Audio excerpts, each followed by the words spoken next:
سارے وظائف جو آپ کر سکتے ہیں وہ ضرور کریں۔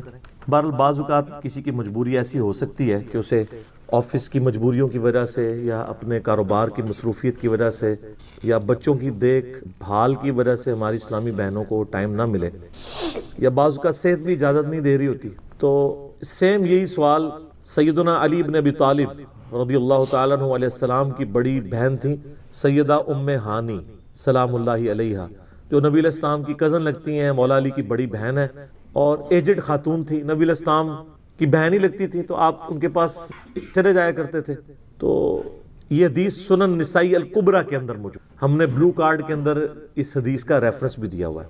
پہلے میں ان کارڈز کے بارے میں آپ کو بتا دوں، یہ دو کارڈز ہمارے ہیں جو ہم نے شروع میں جن کارڈز کو پرنٹ کیا تھا، جو آپ ڈاک میں منگوا بھی سکتے ہیں۔ ایک بلو کارڈ ہے اور ایک ہے گرین کارڈ۔ بلو کارڈ جو ہے وہ پیچھے سے مجھے دیں، یہاں تو نہیں رکھے ہوئے، دو کارڈ دے دیں۔ بلو کارڈ جو ہے وہ صبح و شام کے اذکار ہیں، اور گرین کارڈ جو ہے وہ فرض نماز کے بعد کے اذکار ہیں۔ ان کے میں نے بڑی حکمت کے ساتھ کلر کوڈنگ کی ہوئی ہے۔ یہ بلو کارڈ ہے، یہ آپ کو پی ڈی ایف اس کا ahlsunnatpak.com سے آپ ڈاؤن لوڈ کر سکتے ہیں، ایپ بھی بنی ہوئی ہے، ہارڈ کاپی بھی ہماری اکیڈمی سے آپ منگوا سکتے ہیں۔ فون صبح 9 سے لے کے 5 بجے تک آن ہوتا ہے، +92 کے کوڈ کے ساتھ 3215900162 032159000162۔ بلو کارڈ میں حکمت ہے، آپ بتا بلو کارڈ دنیا کا ایک بلو کارڈ ہے، وہ ہے یو کے میں ورک پرمٹ کو بلو کارڈ کہتے ہیں۔ یہ آخرت کا بلو کارڈ ہے، صبح و شام کے سنت اذکار، اکثر بخاری مسلم سے۔ دوسرا کارڈ ہے یہ گرین کارڈ، آخرت کا۔ دنیا کا بھی گرین کارڈ ہوتا ہے، وہ تو سب کو ہی پتا ہے، امریکن نیشنلٹی۔ یہ آخرت کا گرین کارڈ، فرض نماز کے بعد سنت اذکار۔ پھر میں نے ایک مختصر کارڈ بھی بلو کارڈ میں سے نکالا، یہ اورنج کارڈ، جادو ٹونا، وبائی امراض، قدرتی حادثات سے بچنے کے سنت وظائف۔ یہ سب آپ کو پی ڈی ایف فارم میں اویلیبل ہیں، فریلی آپ ڈاؤن لوڈ کر کے۔ اس میں صرف 5 اذکار ڈالے تھے، جو بلو کارڈ پورا نہیں پڑھ سکتا کم از کم یہ پڑھ لے، تو اس کے لیے اس معاملے میں انشاءاللہ تعالی آسانی ہو جائے گی۔ تو یہ تینوں کارڈ جو ہے نا جی، کوشش تو کریں کہ یہ کارڈ روزانہ آپ لوگ پڑھیں، آپ کے لیے بینیفیشری ہوں گے انشاءاللہ تعالی۔ بل سنن نسائی الکبریٰ کی طرف آئیں، وہ جو حدیث میں بیان کر رہا ہوں۔ ترمذی میں بھی روایت موجود ہے، لیکن ترمذی والی روایت جو ہے نا کمزور ہے۔ صحیح سند اس کی سنن نسائی الکبریٰ کے اندر ہے، ہمارے بلو کارڈ میں 19 نمبر کے اوپر یہ وظیفہ ہے۔ انٹرنیشنل نمبر کے مطابق 10680 10680 نمبر حدیث ہے۔ سیدہ ام ہانی کہتی ہیں، یا رسول اللہ میں بوڑھی ہو گئی ہوں، لمبے وظیفے مجھ سے کوئی نہیں ہوتے، مجھے کوئی ایک وظیفہ ایسا بتا دیں جو میں کر لوں، میرے لیے کفایت کرے۔ سر جو وظیفہ پھر لیا ہے نا مولا علی کی بہن نے، وہ ایسا وظیفہ ہے کہ مجھے ابھی تک اتنا تگڑا اور کوئی وظیفہ نہیں احادیث میں نظر آیا جس کی اتنی فضیلت ہو۔ آپ علیہ السلام نے فرمایا 100 دفعہ روزانہ سبحان اللہ پڑھ لیا کرو، تمہیں 100 غلام آزاد کرنے کا ثواب ملے۔ سر روزہ اگر آپ توڑ بیٹھیں تو ایک غلام آزاد کرنا پڑتا ہے، تو 100 روزوں سے بھی کے برابر یہ آپ سمجھ لیں۔ 100 دفعہ الحمدللہ پڑھ لیا کرو، تمہیں 100 گھوڑے اللہ کی راہ میں جہاد کے لیے بھیجنے کا ثواب ملے۔ 100 دفعہ اللہ اکبر پڑھ لیا کرو، تمہیں 100 اونٹ اللہ کی راہ میں بھیجنے کا، قربان کرنے کا، نہر کرنے کا ثواب ملے گا۔ 100 اونٹ، سر ایک اونٹ کی قیمت آلموسٹ 2-2.5 لاکھ روپے، کروڑوں روپے کا وظیفہ ہے جی، یہ ملینز آف ڈالرز کا یہ وظیفہ ہے فری میں۔ اور 100 دفعہ لا الہ الا اللہ پڑھ لیا کرو، یہ زمین و آسمان کے درمیان جتنا فاصلہ ہے اس کو ثواب سے بھر دے۔ سر لا الہ الا اللہ کے پھر برابری کون کر سکتا ہے؟ وہ حدیث بطاقہ ہے نا، کاغذ کے پرزے والی حدیث جامع ترمذی میں، کہ ایک شخص کے 99 دفاتر گناہوں کے کھولے جائیں گے اور نامہ مال تل رہا ہوگا، تو اللہ تعالیٰ فرمائے گا میں کسی کے ساتھ ناانصافی نہیں کرتا۔ دوسری طرف ایک کاغذ کا ٹکڑا ڈالا جائے گا جس پہ لا الہ الا اللہ لکھا ہوگا۔ وہ شخص کہے گا یہ ایک ٹکڑا کیا کر سکتا ہے، بس وہ رکھنے کی دیر ہوگی، وہ پڑھنا بھاری ہو جائے گا۔ اللہ کے نام سے تو وزنی کوئی چیز نہیں ہو سکتی، اسے کہتے ہیں کاغذ کے پرزے والی حدیث، اس کے لیے جنت کا حکم ہو جائے گا۔ لا الہ الا اللہ کا مقابلہ نہیں ہے۔ تو یہ 4 وظیفے ہیں، سبحان اللہ، الحمدللہ، اللہ اکبر، لا الہ الا اللہ۔ یہ اتنا محبوب وظیفہ ہے کہ جو سنن ابی داؤد میں، جامع ترمذی میں صلاۃ و تسبیح والی حدیث ہے، اس میں 300 دفعہ کون سے کلمات پڑھے جاتے ہیں؟ یہی سبحان اللہ والحمد للہ ولا الہ الا اللہ واللہ اکبر، بس اتنا ہی پڑھنا ہوتا ہے۔ یہ ولا حول ولا قوت الا باللہ کی حدیثیں الگ سے ہیں، لیکن صلاۃ و تسبیح میں اتنا ہی پڑھنا ہوتا ہے، چاروں کلمات۔ حتیٰ کہ صحیح مسلم میں حدیث ہے، نبی علیہ السلام نے فرمایا یہ چار کلمات مجھے ہر اس چیز سے بڑھ کر محبوب ہیں جن پہ سورج طلوع ہوتا ہے. یعنی دنیا اور جو کچھ دنیا کے اندر ہے اس سے بڑھ کر مجھے یہ چیز محبوب ہے کہ میں یہ چار کلمات کہہ لوں. سبحان اللہ والحمد للہ ولا الہ الا اللہ واللہ اکبر. اور صحیح مسلم کی ایک اور حدیث ہے کہ نبی علیہ السلام نے فرمایا اللہ تعالیٰ کو اس سے بڑھ کر کوئی اور کلمات محبوب نہیں ہے. اور یہ حصہ بخاری میں بھی ہے اس کا. اور اس میں اللہ تعالیٰ کی طرف سے کوئی پابندی نہیں ہے, تم ان کی ترتیب بھی بدل سکتے ہو. یعنی سبحان اللہ کے بعد آپ اللہ اکبر پڑھ لیں, پھر لا الہ الا اللہ, کوئی فرق نہیں. یہ ایک اوپن چیز ہے. آپ یوں بھی کر سکتے ہیں کہ پہلے 100 دفعہ پڑھ لیں سبحان اللہ سبحان اللہ سبحان اللہ, الحمدللہ الحمدللہ الحمدللہ, اللہ اکبر, کیونکہ را کو پھر لام سے ملائیں گے, اللہ اکبر اللہ اکبر اللہ اکبر, لا الہ الا اللہ لا الہ الا اللہ لا الہ الا اللہ. اور یوں بھی پڑھ سکتے ہیں, وہ زیادہ بہتر ہے, سبحان اللہ والحمدللہ ولا الہ الا اللہ واللہ اکبر, کیونکہ اکبر پہ وقف کریں گے, ورنہ یہ سبحان اللہ تو الحمدللہ ہی پڑھ نہیں سکتے آپ, کیونکہ الحمدللہ الحمدللہ بنے گا کانٹینیوس, جیسے اللہ اکبر اللہ اکبر اللہ اکبر بن, تو وقف کرنا پڑے گا سوائے سبحان اللہ کے. سبحان اللہ یہ تو پڑھ سکتے ہیں, لیکن الحمدللہ کو الحمدللہ وقف کرنا پڑے گا. اللہ اکبر اگر ملائیں گے تو اللہ اکبر اللہ اکبر, را کو لام سے, تو اس کی بجائے اتنی مشکل میں نہ پڑے. سبحان اللہ والحمدللہ ولا الہ الا اللہ واللہ اکبر, ایک تسبیح پڑھ لے, چاروں وظیفے 100 دفعہ ہو جائیں گے, کیونکہ نبی علیہ السلام نے اجازت دے دی ہے نا, آگے پیچھے دائیں میں کچھ بھی کر سکتے ہو. اور یہ ترتیب تو صلاۃ و تسبیح میں موجود ہے. نبی علیہ السلام نے کلمات پڑھے بھی ہیں. آپ کو پتہ ہے تبلیغی جماعت والے 3 وظیفے بتاتے ہیں, ویسے بڑی سمجھداری سے ہی کسی نے وہ ڈیوائز کیے ہوئے ہیں. 100 دفعہ وہ یہ بتاتے ہیں سبحان اللہ والحمدللہ ولا الہ الا اللہ واللہ اکبر, وہ ساتھ وہ بھی بتاتے ہیں ولا حول ولا قوت الا باللہ, وہ بھی پڑھ سکتے ہیں. وہ بھی صحیح بخاری میں رات کو اٹھتے وقت کی دعا ہے. ہل علی العظیم تک بھی پڑھ سکتے ہیں, وہ ابن ماجہ میں موجود ہے. میرا ایک یوٹیوب پہ کلپ ہے 6 کلموں کا ثبوت, تو میں نے بتایا 4 کلمے ثابت ہیں, 2 مولویوں کے لکھے ہوئے ہیں آخری والے جو ہیں. تو بلکہ وہ میرا بیٹا تو وہ اس کے وہ کورس میں آیا تو اس نے وہ 2 یاد ہی نہیں کیے, تو اس کو ماں کہہ رہی یاد کرو, کہتی ثابت, وہ کہتا ثابت ہی نہیں ہے تو کیوں ساتھ یاد کرو. ہم ریکویسٹ کریں گے, ہمارے پاس بھی وہ کورس اسلامیات کا جو ہے نا اس کو ریویو کرنے کے لیے بھیجا ہوا ہے ہماری اکیڈمی میں انہوں نے, تو ہم اس میں ان کو ریکویسٹ کریں گے کہ یہ آخری 2 کلمے نکال دیں, پہلے 4 کلمے ثابت ہیں. وہ تو ثابت ہی نہیں ہے, تو خام خواہ لوگوں کو آپ رٹا رہے ہیں. الٹا جن لوگوں کی شادی ہونے والی ہوتی ہے وہ بیچارے ٹینشن میں پڑے ہوتے ہیں 6 کلمے یاد کرنے کے, حالانکہ کلمے کے ساتھ تو کوئی تعلق ہی نہیں اس کے. تو یہ جو صلاۃ و تسبیح کے اندر بھی پڑھا جاتا ہے, لیکن اس میں لا حول ولا قوت الا باللہ نہیں, وہ تو لادہ سے بخاری مسلم میں حدیث ہے کہ جنت کے خزانوں میں سے ایک خزانہ ہے لا حول ولا قوت الا باللہ. تو آپ پڑھنا چاہتے ہیں ضرور پڑھیں, اس میں وظیفے کے طور پہ آپ پوری تسبیح اس کی پڑھ لیں بے شک. تو تبلیغ جماعت والے یہ بتاتے ہیں 100 دفعہ درود شریف بتاتے ہیں اور 100 دفعہ استغفار بتاتے ہیں. بہت انٹلیکچوئل چیز ہے. یہ وظیفہ اتنا کمال ہے کہ آپ کے ہر فرض نماز کے بعد یہ وظیفہ نبی علیہ السلام نے مشروع کیا ہے. مسلم شریف میں حدیث ہے ہر فرض نماز کے بعد یہ وظیفہ پڑھنے والا کبھی نامراد نہیں جاتا. 33 دفعہ سبحان اللہ, 33 دفعہ الحمدللہ اور 34 دفعہ اللہ اکبر.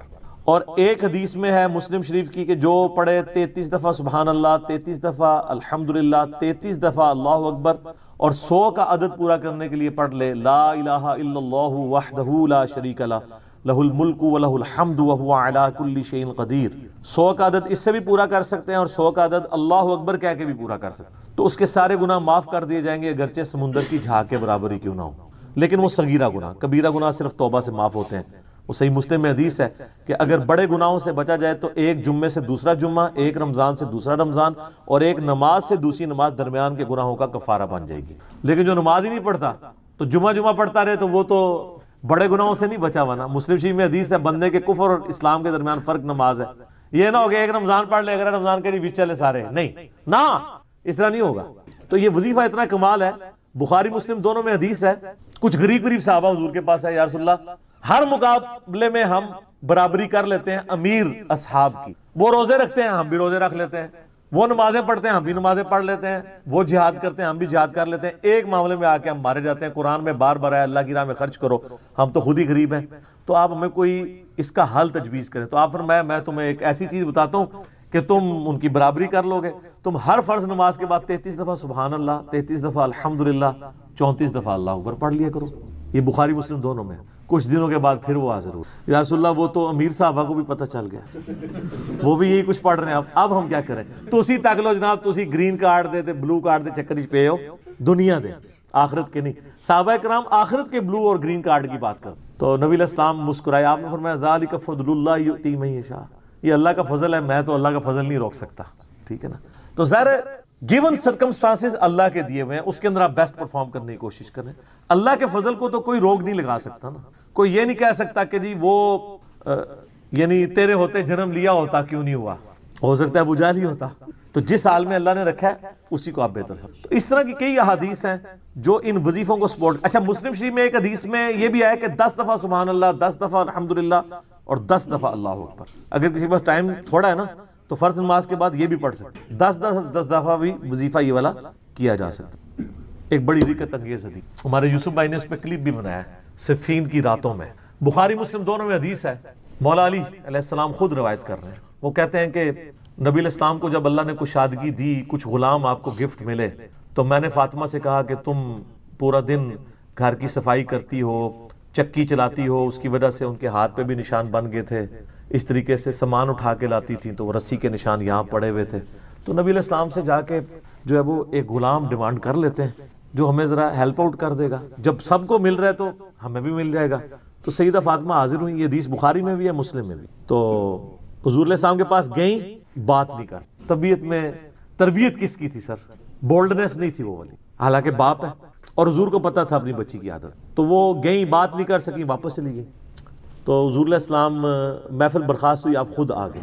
سر وہ حدیث کمال ہے. مولا علی کہتے ہیں میں اور فاطمہ ایک چادر میں لیٹے ہوئے تھے اور نبی علیہ السلام ہمارے گھر میں آئے اور پاؤں کی جانب سے نبی علیہ السلام ہمارے بستر میں داخل ہوئے, حتیٰ کہ آپ کے پاؤں کی ٹھنڈک ہم نے اپنے سینے پہ محسوس کی. یعنی حضور علیہ السلام نے پاؤں کی جانب سے اپنے پاؤں انٹر کیے اور وہ پاؤں سیدہ فاطمہ اور مولا علی کے سینے تک پہنچ گئے, تو انہوں نے ان کو سینے سے لگا لیا. سر یہ فرینکنس کسی صحابی کو نصیب ہو سکتی ہے؟ تو آپ نے فرمایا وہ فاطمہ تم آئی تھی, کوئی کام تھا؟ سیدہ فاطمہ سے پھر بھی بات نہیں نکلی. تو حضرت علی کہتے ہیں میں نے نا پھر کہا یا رسول اللہ وہ میں نہیں بھیجا تھا, پورا دن کام کرتی ہے. آپ کی بیویاں کہتی ہیں ہماری کوئی ذمہ داری نہیں ہے. یہ بھی تو بیوی تھی نا. بخاری مسلم میں حدیث ہے جنتی عورتوں کی سردار ہے فاطمہ سلام اللہ علیہا. تو میں نے غلام کے لیے عرض کیا تھا یہ تھک جاتی ہے, ہمیں ہیلپ آؤٹ کر دے گا. آپ علیہ السلام فرمایا میں تمہیں سے بہتر نہ چیز عطا کروں. کہ یا رسول اللہ عطا کریں. یعنی آپ لوگ تو سمجھ رہے ہوں گے کہ غلام مانگا ہے تو شاید ایک گھوڑا بھی ساتھ گفٹ مل جائے گا. ان کا جب رات کو بسترے پہ جانے لگو نا تو 33 دفعہ سبحان اللہ, 33 دفعہ الحمدللہ اور 34 دفعہ اللہ اکبر پڑھ لیا کرو. یہ تمہارے لیے اس غلام سے بھی بہتر ہے. یعنی سارے دن کی تھکاوٹ اتر جائے گی. سر یہ بہت بہترین وظیفہ ہے. تو اچھا, یہ حدیث مولا علی پوری زندگی سنایا کرتے تھے کیونکہ حضرت فاطمہ اور مولا علی کی ایک محبت بڑی مثالی تھی. پھر لوگ بھی جو ہے نا وہ مولا علی سے پوچھا کرتے تھے وہ فاطمہ والی حدیث, تسبیح فاطمہ, اسے تسبیح فاطمہ اسی لیے کہا جاتا ہے. تو یہ حدیث جب بیان کی مولا علی نے تو آگے نے تابعی نے پوچھ لیا, بخاری مسلم دونوں میں ہے, کہ حضرت علی کہتے ہیں کہ وہ دن ہے, آج کا دن ہے, میں نے کبھی یہ وظیفہ چھوڑا نہیں ہے. سر استقامت تو خود مل جاتی ہے. جس کے بسترے میں جا کے نبی علیہ السلام وظیفہ سکھا رہے ہوں تو وہ پوری زندگی اس واقعے کو کبھی بھول سکتا ہے کہ مجھے خود آ کے میرے بسترے میں آ کے, اور حتیٰ کہ آپ کے قدم مبارک میرے سینے سے لگے تھے, اس حال میں حضور نے مجھے یہ تحفہ دیا ہے, وہ تحفہ کوئی بھلا سکتا ہے؟ تو تابعی نے کہا کہ مولا علی سے کہا کہ کیا جنگ صفین کی راتوں میں بھی آپ یہ وظیفہ پڑھا کرتے تھے جب مسلمانوں پہ اتنا مشکل وقت تھا, آپ میدان جنگ میں تھے. آپ دیکھیں 30 سال کے بعد مولا علی کو تلوار دوبارہ اٹھانا پڑی اسلامی نظام کو بچانے کی. تو مولا نے کہا ہاں صفین کی راتوں میں بھی میں نے کبھی یہ وظیفہ نہیں چھوڑا. تو اس پہ وہ کلپ بنایا تھا صفین کی راتوں میں. یہ اتنا کمال کا وظیفہ.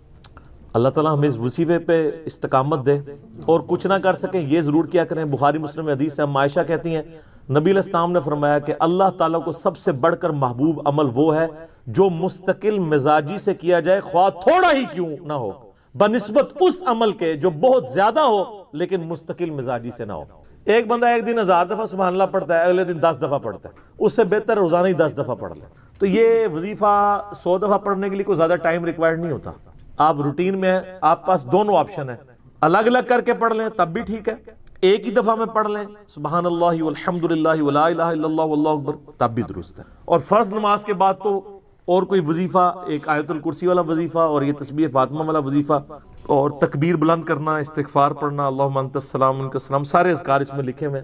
چند ایک وظائف تو ضرور پڑھیں اور اس میں یہ والا وظیفہ کبھی نہ چھوڑیں، یہ بہت ایکسٹرا آرڈنری.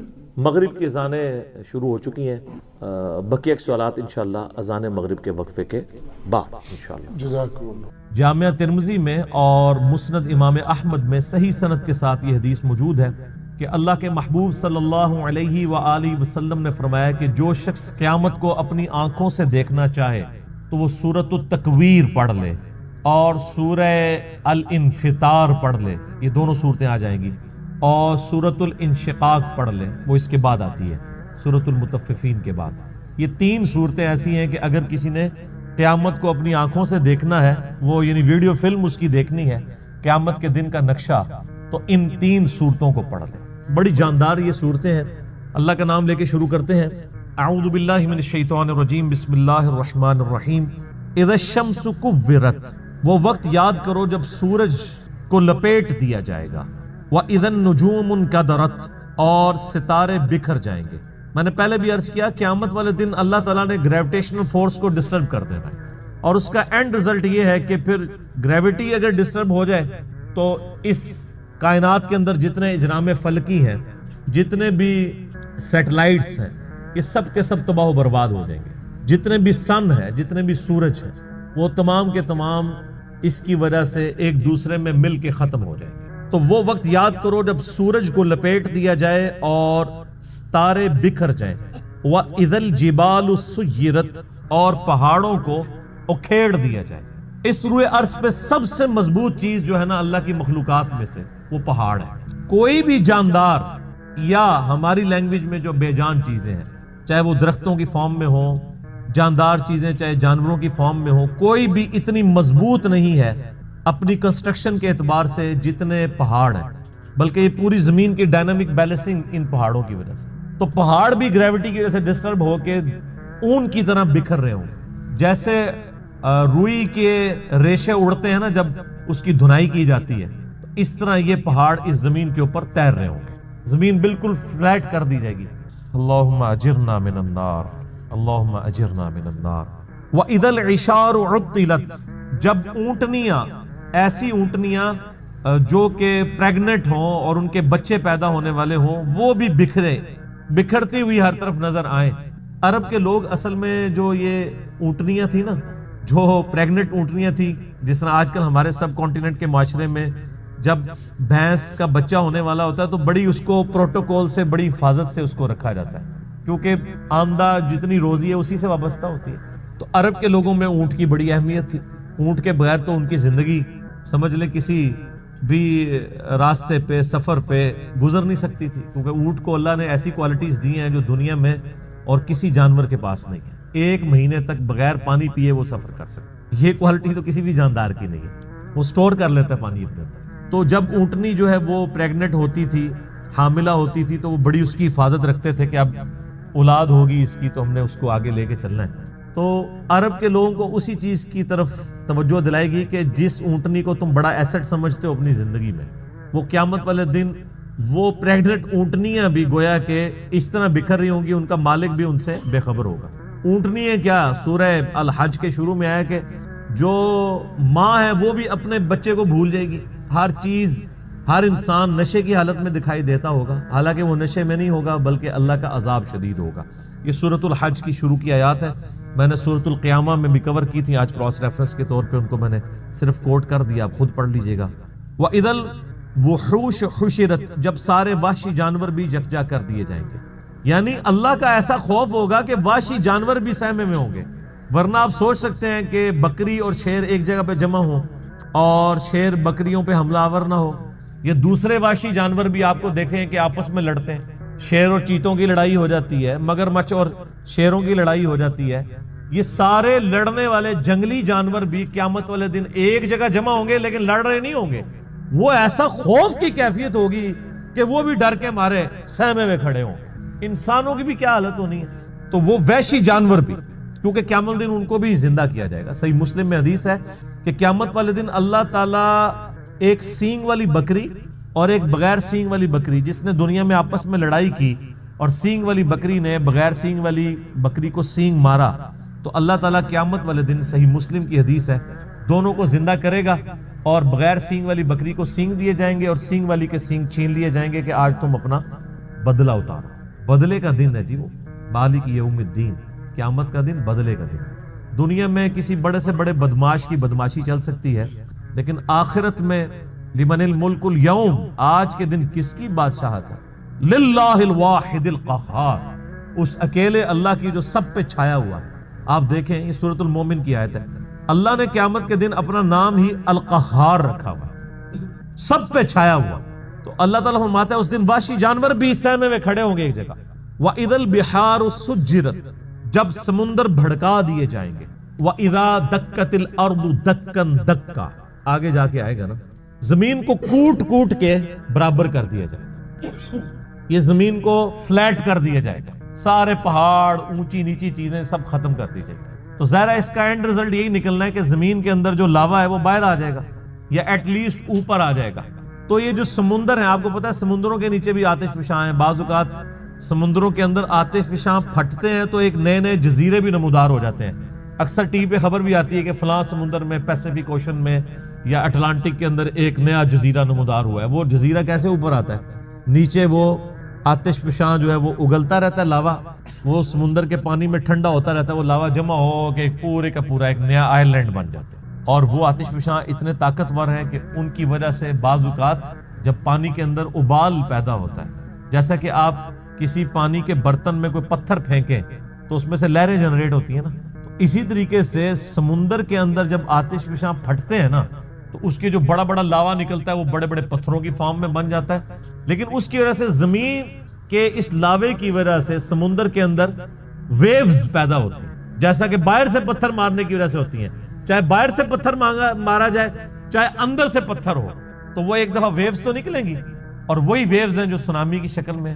اور آپ جا کے ذرا یوٹیوب پہ ویڈیوز دیکھ لیں، ایک ایک سونامی آتا ہے تو لاکھوں لوگوں کی زندگی اور کروڑوں کی اور اربوں ڈالرز کی جو کنسٹرکشنز ہیں ان کو ختم کر دیتا ہے۔ تو قیامت والے دن بھی یہی ہونا ہے کہ وہ لاوا جب اگلا جائے گا تو یہ جو بڑے بڑے سمندر ہیں یہ سمجھیں کہ دیگیں بن جائیں گی، جیسے دیگ آپ آگ کے اوپر چڑھا دیں۔ اب یہ سارے سمندروں کے نیچے جب یہ آگ سلگ رہی ہوگی تو وہ نقشہ وَإِذَا الْبِحَارُ سُجِّرَتْ، جب سمندر بھڑکا دیے جائیں گے۔ ظاہر سمندر کے اندر آگ لگ جائے گی، کیسے؟ سمندروں کے نیچے وہ آتش فشاں کی دیگیں ہوں گی تو یہ سمندر کے پانی بھی گرمائش کی وجہ سے ابل رہے ہوں گے۔ اللہم اجرنا من اللہ۔ سر انسان کی جائے پناہ کیا ہوگی پھر؟ تو خوش نصیب تو وہ لوگ ہیں جن کو اللہ کے عرش کا سایہ نصیب ہوگا۔ بخاری و مسلم میں حدیث ہے کہ قیامت والے دن اللہ کے سائے کے سوا، یعنی اس کے عرش کے سائے کے سوا اور کوئی سایہ نہیں ہوگا، اور 7 طرح کے لوگ اس کے عرش کے سائے کے نیچے ہوں گے۔ ان میں سے ایک شخص وہ ہے جس نے جوانی میں توبہ کر، در جوانی توبہ کردن شیوائے پیغمبری، یہ پیغمبروں کا طریقہ ہے جوانی میں توبہ کر۔ بوڑھا ہو کے تو شیر بھی شکار کرنا چھوڑ دیتا ہے۔ لن تنالوا البر حتى تنفقوا مما تحبون، تم کبھی بھی نیکی کا اعلیٰ درجہ حاصل نہیں کر سکتے جب تک کہ اپنی پسندیدہ چیز اپنے رب کو نہ دے دو۔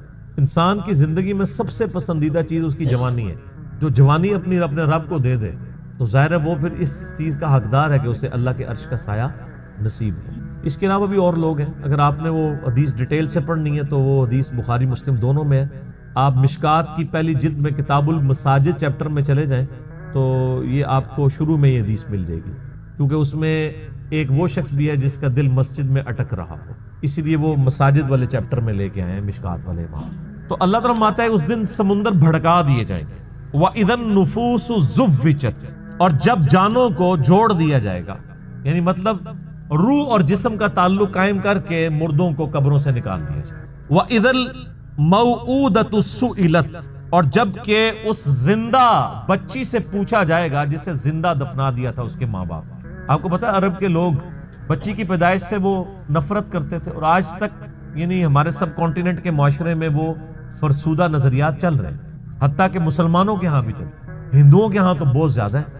8 سے 15 سال پہلے کی آلموسٹ رپورٹ ہے BBC کی کہ انڈیا کے اندر روزانہ 3000 بچیاں پریگنینسی کے دوران مار دی جاتی تھی، 3000 روزانہ۔ ظاہر ہے 1 ارب سے زیادہ جب آبادی ہوگی، اب تو 1.5 ارب کے قریب پہنچ چکی، تو تو اس میں 3000 تو کچھ بھی نہیں. اسی وجہ سے آج انڈیا میں مردوں کی تعداد عورتوں سے زیادہ ہو گئی.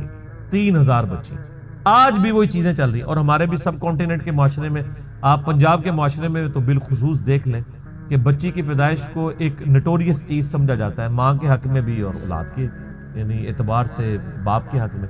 اور وہ ساسیں جو خود فیمیل جینڈر سے تعلق رکھتی ہیں وہ اپنے پوتی کے پیدا ہونے کے اوپر ناخوش ہو رہی ہوتی ہے, حالانکہ انہوں نے نہیں سوچا کہ کیا وہ خود مرد تھی. وہ اگر فیمیل پیدا ہوئی ہے تو ٹھیک ہے, لیکن ان کے بیٹے کے ہاں اگر کوئی بچی پیدا ہو گئی ہے تو غلط ہے. کتنی یہ بری ٹریڈیشن. یہ لالا بات ہے کہ بعد میں جب وہ بچے بڑے ہوتے ہیں تو بچوں کی وجہ سے اولاد کا جو بچوں والا جینڈر ہے اس کی پورشن کی وجہ سے ماں باپ جو ہے ذلیل ہو رہے ہوتے ہیں اور بچیوں کی وجہ سے وہ سکھی ہوتے ہیں. یہ لالا بات ہے, زیادہ تر ہم نے یہی دیکھا ہے. تو اللہ تعالیٰ فرماتا ہے قیامت دن اس بچی کو زندہ کر کے اللہ تعالیٰ اس سے پوچھے گا بِأَيِّ ذَنبٍ قُتِلَتْ, تجھے کس گناہ کے سبب قتل کیا گیا تھا. کتنی لطیف گفتگو ہے کہ قتل کرنے والے سے نہیں پوچھا جا رہا بلکہ بچی سے پوچھا جائے گا کہ معصوم بچی آج تیرا دن ہے, تو بول کہ کس جرم کی پاداش میں تجھے قتل کیا تھا تیرے ماں باپ نے. تو معصوم بچی کو اللہ تعالیٰ بیسیکلی اسے حوصلہ افزائی فرما رہا ہوگا کہ آج دن ہے, تجھے بدلہ دلایا جائے گا. کتنے صحابہ تھے جنہوں نے یعنی ایمان لانے سے پہلے کفر کی حالت میں اس طرح کے جرائم کیے ہوئے, اور اللہ تبارک و تعالیٰ نے اسلام لانے کے سبب ان کے ان گناہوں کو معاف کیا. کئی ایک واقعات ہیں جو آپ سنتے رہتے ہیں. بہرحال یہ بہت بڑا جرم ہے. آج بھی یہ بات ماڈرن دور میں جو اس سے ریلیٹڈ چیز ہے جس کو ڈسکس کرنے کی ضرورت ہے. نیٹ کے اوپر آپ کو شعر و شاعری کی فارم میں بھی ایسی نظمیں ملیں گی سیدنا داہیہ قلبی رضی اللہ تعالیٰ عنہ کے بارے میں کہ ان کی ایک چھوٹی سی بچی تھی جو انہوں نے دفنا دی تھی, اور جب وہ اسلام قبول کرنے کے لیے آئے تو انہوں نے پورا بڑا رکت انگیز واقعہ ہے, وہ انسان بیان بھی نہیں کر سکتا. تو وہ بیان کر کے کہا یا رسول اللہ مجھے کیا یہ میرا گناہ بھی معاف ہو جائے گا؟ تو اللہ نے فرمایا, اللہ کے نبی علیہ السلام نے فرمایا کہ اسلام پچھلے سارے گناہوں کو معاف کر دیتا ہے. بہرحال آج کے دور کے اعتبار سے اس میں عبرت یہ ہے کہ اللہ کا شکر ہے اسلام کی برکت سے لوگ کم از کم بچیوں کو دفناتے تو نہیں ہیں, لیکن پریگنینسی کے دوران ضائع کرانا بھی کسی نہ کسی درجے میں اسی جرم کے اندر فال کرتا ہے. پریگنینسی آئیڈینٹیفائی ہوگی, ایون آئیڈینٹیفائی نہ بھی ہوئی ہو کہ یہ میل ہے یا فیمیل, اس سے پہلے بھی آپ یہ کام کر نہیں سکتے. اولاد کو قتل کرنے کے زمرے میں آتا ہے, اور قرآن حکیم میں بڑی سختی سے اس کی مذمت ہے. سورہ بنی اسرائیل میں تو اللہ تعالیٰ نے بالکل ایک اوپن فلسفہ بیان کیا ہے کہ مت قتل کرو اولاد کو مفلسی کے ڈر سے, تمہیں بھی ہم رزق دیتے ہیں اس کو بھی ہم ہی رزق دیں گے, بے شک ان کا گناہ بہت بڑا جرم ہے. لوگ ان چیزوں کو ہلکا جان رہے ہوتے ہیں, پھر ڈاکٹروں سے مشورہ کرتے ہیں, پھر ہمیں بھی کبھی بعض اوقات رابطہ کر رہے ہوتے ہیں, جی وہ بتائیں جی بس وہ جی یہ ہو گیا جی وہ ہو گیا جی, یہ مجبوری ہے جی, ابھی جناب 40 دن پورے نہیں ہوئے, فلاں نہیں ہوئے, یہ نہیں ہوئے. ونس پتہ چل گیا پریگنینسی ٹھہر گئی ہے, چاہے وہ ایک دن کی بھی ہے, آپ اس کو ضائع نہیں کروا سکتے. ہاں اس سے پہلے اگر کوئی بندہ وقفے کی کوئی صورتحال پیدا کرے تو وہ تو جائز ہے. میرے اس کے اوپر بخاری مسلم کی حدیث کی روشنی میں آپ فیملی پلاننگ لکھیں یوٹیوب پہ اور میرا نام لکھیں تو آپ کلپ کھول کے سامنے آ جائے گا. تو یہ آج اس کی ماڈرن فارم یہ ہے کہ لوگ پریگنینسی ضائع نہ کروائیں, یعنی لیکن جو ہے وہ جب آئیڈینٹیفائی ہو جائے تو پتہ چلے کہ فیمیل ہے تو پھر اس وقت ضائع کروا دیں, یا اس سے پہلے بھی کروائیں. یہ ایک ماڈرن فارم ہے, تو یہ بھی اسی طریقے سے اس کو کنڈیم کیا جائے گا. تو اللہ تعالیٰ ہمارا اس دن پھر بچیوں سے پوچھا جائے گا کہ تمہیں کس جرم میں قتل کیا گیا. یعنی بہت بڑا یہ جرم ہے. ابھی کچھ عرصہ پہلے انہوں نے مکے سے وہ آلموسٹ ابھی بھی وہ قبرستان پہاڑی کے اوپر میں نے وہ دیکھا ہوا ہے, قبرستان مکے کے اندر موجود ہے جہاں پہ وہ بچیوں کو زندہ درگور کیا کرتے ہیں. اب چونکہ مسجد حرام کی توسیع ہو چکی ہے لہٰذا وہ تقریباً آلموسٹ مسجد حرام کے قریب ہی, اگر آپ وہ باب الفاد والی سائڈ سے باہر نکلیں تو وہ پہاڑی پہ وہ اس قبرستان کی باقیات موجود ہیں جو انہوں نے مخصوص کیا ہوا تھا جہاں پہ بچیوں کو زندہ دفن کیا کرتے. آپ دیکھیں آج یعنی اسلام کے اوپر اعتراض کیا جاتا ہے کہ جی اسلام بیسک ہیومن رائٹس کو اور عورتوں کے حقوق کو جو ہے وہ دباتا ہے, حالانکہ یہ کتنا بڑا ثبوت ہے کہ ہیومینٹی کو اس بڑی لعنت سے نجات ہی اسلام نے دلائی ہے. آج بھی آپ دیکھ لیں جو اسلام نے عورتوں کو عزت دی ہے کسی اور معاشرے نے نہیں دی. اس لیے آپ دیکھیں جب غیر مسلم عورتیں مسلمان ہوتی ہیں آپ ان کے انٹرویو سنیں تو وہ آپ کو پتہ ہے اس وقت جو غیر مسلم مسلمان ہو رہے ہیں نا ان میں 67% عورتیں ہیں اور 33% جو ہیں وہ مرد ہیں. عورتیں کہتی ہیں ہم سیکیور فیل کر رہی ہیں, ہمیں تو اسلام میں آ کے پتہ چلا ہے کہ عورت کی عزت ہی اسلام میں. وہاں گورے تو مطلب جو گوروں کے ملک میں تو گوریاں تو ترس جاتی ہیں کہ ان کو کوئی مخلص خاوند ملے, اور یہاں پہ مل جاتا ہے اسلام کی وجہ سے. خاوند کیا غلام مل جاتے ہیں. کتنی عزت. اور عورتیں جس طرح بوڑھی ہوتی ہیں ان کی عزت میں اضافہ ہوتا ہے، عورتیں سٹرانگ ہوتی جاتی ہیں اور مرد کمزور ہوتا جاتا ہے، اور جب ماں بن جاتی ہے تو آپ دیکھ لیں ہمارے سب کانٹیننٹ کے معاشرے میں کتنی عزت ہے۔ چند ایک مثالیں آپ ایک نوٹوریس دیں گے، اوورال تو ایک ورتھ ہے نا، اسی لیے یعنی جو غیر مسلم عورتیں مسلمان ہوتی ہیں وہ اسی چیزوں کو اپریشیٹ کرتی ہیں۔ آپ مسلمان عورت کو پوری زندگی اس پہ قائل کرتے ہیں کہ وہ نقاب کرے، اور غیر مسلم عورت مسلمان ہوتے ہی حجاب شروع کر دیتی ہے، اور آپ ان کے انٹرویو سنیں، وہ آپ کو خود بی بی سی انٹرویو کر چکی ہے ان سے، سی این این پہ آئے ہوئے ہیں، وہ کہتا ہے انہوں نے ڈیفینڈ کیا پورا نقاب کر کے عورتیں بیٹھی ہیں، اور کوئی جاہل عورتیں نہیں، پڑھی لکھی عورتیں۔ بلکہ آپ یوٹیوب پہ ایک ڈیبیٹ ہے، غالباً ایک فرانس میں ایک میکینیکل انجینئر تھی، وہ عورت جو مسلمان ہوئی اس نے پورا کالا نقاب اور پورا برقع کیا ہوا، اور دوسری طرف انہوں نے ایک مسلمان ملک کی ایک بال کھول کے مسلمان عورت بٹھائی ہوئی تھی، اور ڈیبیٹ یہ ہو رہی تھی کہ برقع ضروری ہے کہ نہیں۔ وہ غیر مسلم مسلمان ہونے والی برقعے کو ڈیفینڈ کر رہی تھی، اور جو پیدائشی مسلمان ہے کچھ بھی ہے تیرے محبوب کی امت سے ہے، وہ کہہ رہی تھی یہ ضروری نہیں ہے۔ تو پھر اس عورت نے جو نیو مسلم تھی اس نے جو دلائل دی ہیں، یوٹیوب کے اوپر یہ ڈیبیٹ پڑی ہوئی آپ دیکھ لیں، تو اس نے کہا میں نے تو اسلام میں آ کے اسلام کی خوبصورتی دیکھی ہے کہ عورت کی عزت ہے، ورنہ ہم جب اس طرح ہی پھرتی تھی تو ہمیں ہر کوئی کموڈٹی کے طور پہ دیکھتا تھا، آج ہم نے نقاب کیا ہوتا ہے تو کم از کم ہمیں ایک کموڈٹی کے طور پہ تو پیش نہیں کیا جاتا۔ اسلام کے اندر عزت ہے ایک عورت کی۔ تو قیامت والے دن اللہ تعالیٰ پھر اس بچی سے پوچھے گا جسے دفنا دیا گیا تھا زندہ یا قتل کر دیا گیا تھا، وَإِذَا الصُّحُفُ نُشِرَتْ، اور جب اعمال نامے کھولے جائیں گے، وَإِذَا السَّمَاءُ كُشِطَتْ، اور جب آسمان کی کھال ادھیڑ دی جائے گی۔ اس کا ایک معنی یہ بھی ہو سکتا ہے کہ آسمان بھی پھٹ جائے گا اور اوپر کی مخلوقات بھی انسانوں کو نظر آنا شروع ہو جائیں گی۔ اور یہ کھال ادھیڑنے کا ذکر سورہ رحمان میں بھی ہے کہ قیامت والے دن آسمان بالکل سرخ ہو جائے گا، جیسے آپ کسی جانور کی کھال ادھیڑیں تو اندر سے سرخ گوشت نکلتا ہے، اللہ کے غضب کی وجہ سے وہ سرخ نظر آ رہا ہوگا۔ وَإِذَا الْجَحِيمُ سُعِّرَتْ، اور جب جہنم دہکا دی جائے گی۔ جہنم ابھی بھی موجود ہے لیکن اس وقت ذرا اسے پھر مزید دہکایا جائے گا، تاکہ بلکہ وہ تو جوش مار رہی ہوگی مجرمین کے لیے، قرآن میں آتا ہے، اور جب مجرم پھینکے جائیں گے وہ کہے گی حل من مزید، اور بھی ہے تو میرے اندر داخل کیا جائے۔ اللہم اجرنا من النار، آمین۔ وَإِذَا الْجَنَّةُ أُزْلِفَتْ، اور جب جنت قریب کر دی جائے گی، یعنی وہیں پہ جن لوگوں نے دنیا میں اچھے کام کیے ہیں ان کی حوصلہ افزائی شروع ہو جائے گی، جنت بھی آ جائے گی، حاضر کر دی جائے گی، اور دوزخ بھی۔ عَلِمَتْ نَفْسٌ مَا أَحْضَرَتْ، یہ 13 آیات کے بعد اصل میں کانٹے کی بات کی گئی ہے کہ یہ سب کچھ باتیں کیوں ہو رہی ہیں۔ عَلِمَتْ نَفْسٌ مَا أَحْضَرَتْ، ہر نفس جان لے گا، اپنے سامنے پائے گا جو کچھ اس نے اللہ کے پاس بھیجا تھا، وہ حاضر کر دیا جائے گا۔ کسی نے دنیا میں نافرمانی کی تھی تو اس کا نام اعمال اس طرح کا سامنے آ جائے گا، اور جس نے دنیا میں ڈرتے ہوئے اللہ کے تابع فرمان بن کے اطاعت اختیار کی تھی، اس کے پیغمبروں کی پیروی کی تھی، اس کا نام اعمال بھی لا کے سامنے کر دیا جائے۔ تو ظاہر نام اعمال جب سامنے آئے گا تو پھر انسان اپنے اوپر خود ہی گواہ ہوگا۔